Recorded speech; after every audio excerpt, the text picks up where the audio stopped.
जो last chapter है हमारा chapter number 18, it is related to atomic and nuclear physics. सारी की सारी बात एटम की और न्यूक्लियस की होगी, जो कि हर एक एलिमेंट का जो फंडामेंटल पार्टिकल होता है, बेसिक फंडामेंटल पार्टिकल होता है। अब एटम का मतलब क्या है, इन्होंने स्टार्ट में इसकी थोड़ी सी इंट्रोडक्शन दी है। कहते हैं कि साइंटिस्ट जो है हमेशा इस चीज़ को मानते थे कि जो एटम है ये सबसे छोटा पार्टिकल होता है, एक इनडिविजिबल पार्टिकल है, एटमॉस है। ठीक है, एटमॉस का मतलब होता था ग्रीक ज़बान में कि मतलब एक ऐसी चीज़ जो कि डिविजिबल ना हो, मतलब उसको आप फर्दर सब डिवाइड नहीं कर सकते। वो कहते थे कि जी आप अगर किसी चीज़ को, लेट्स सपोज एक शुगर क्रिस्टल है, आप उसको तोड़ना चाहो तो आप उसको तोड़ते तोड़ते तोड़ते एक ऐसे स्टेज पे पहुंच जाते हो जहाँ पे उस शुगर क्रिस्टल का जो है जो छोटे से छोटा पार्टिकल होता है उसको आप फर्दर सब डिवाइड नहीं कर सकते, उसको आप और नहीं तोड़ सकते।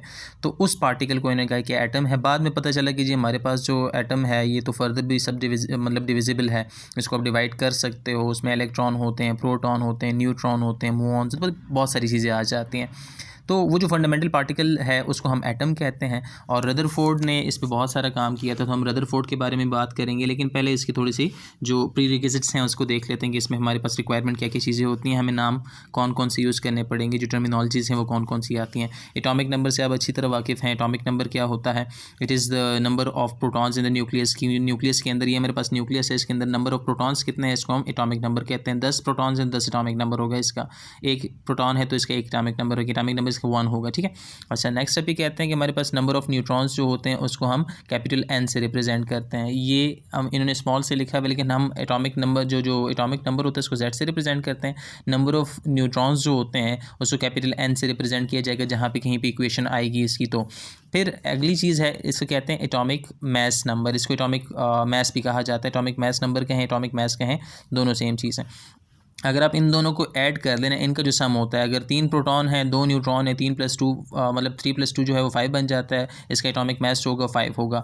अगर ये 10 है, ये भी 10 है, तो एटॉमिक नंबर जो एटॉमिक मास जो होगा वो 20 होगा। तो एटॉमिक नंबर जो है it is basically the number of protons in the nucleus of an atom, and atomic mass is basically the number of protons and the number of neutrons. उन दोनों का सम हो जाता है। Sum of number of protons and number of neutrons in the nucleus of an atom is known as atomic mass. Atomic mass number भी इसको कहते हैं। यहाँ पे एक चीज़ बड़ी इंपॉर्टेंट है, कहते हैं कि mass of neutron is nearly equal to proton. इन दोनों का मास सेम होता है। प्रोटॉन का और न्यूट्रॉन का मास नियरली सेम होता है। एग्जैक्टली सेम नहीं होता, बिल्कुल पिन पॉइंट करके सेम नहीं होता, लेकिन इट इज़ नियरली सेम, मतलब अप्रोच करती हैं दोनों वैल्यूज़ एक दूसरे को।